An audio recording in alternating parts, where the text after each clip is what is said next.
اکثر لوگوں کے ہاتھ میں یہ ہوتا ہے کاؤنٹر، وہ گن کے ذکر کرتے ہیں، یا چائنا کے یا کسی کمپنی کے ہوتے ہیں، اس کے بارے میں کیا حکم ہے؟ کہ تسبیح کے بارے میں تو سنا تھا یہ کاؤنٹر آ گیا، اس کی آگے جدید نسل پتہ نہیں کیا انہوں نے موبائل میں بھی رکھے ہوئی ہے، اس کے بارے میں ذرا حکم ہے۔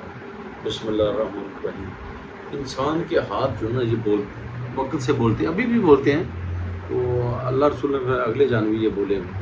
تو دوسری چیز، اللہ رسول نے کہ جو کسی کفر والی بات کافر نے چیز بنائی ہے اس سے دور رہنا چاہیے۔ یہ اللہ نے اکرم صلی اللہ علیہ وسلم فاطمی تصویر بتائی، طریقہ بتایا، 33 دفعہ سبحان اللہ، 33 دفعہ الحمدللہ، 34 دفعہ اللہ اکبر پڑھنا۔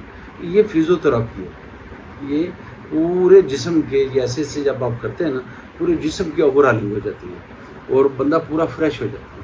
تو اللہ نے کہا میرا ذکر کثیر کرو، گننے کا تو حکم ہی نہیں، جو چیزیں گنتی میں بتائی گئی ہیں وہ بندہ گن رہا ہے۔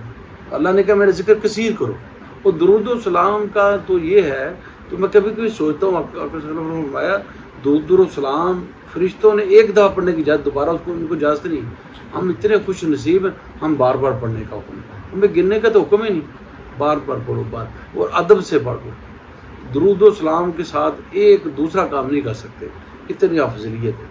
اب جتنی محبت سے پیار سے پڑھیں اتنا فیض ملے گا، اس سے بڑا وظیفہ کو نہیں۔ میں قربان واقع سے فرمایا جو درود و سلام پڑھتا ہے اس کے 10 نیکیاں ملیں گی، 10 گناہ معاف ہوں گے، 10 درجے بلند ہوں گے۔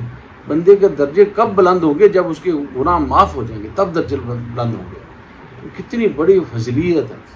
تو وہ باقی چیزوں کا پتہ نہیں، درود و سلام جب پڑھا آپ کا فٹافٹ پہنچ جانا، جس نیت سے پڑھیں گے اسی حساب سے وہ اسپیڈ سے پہنچے گا۔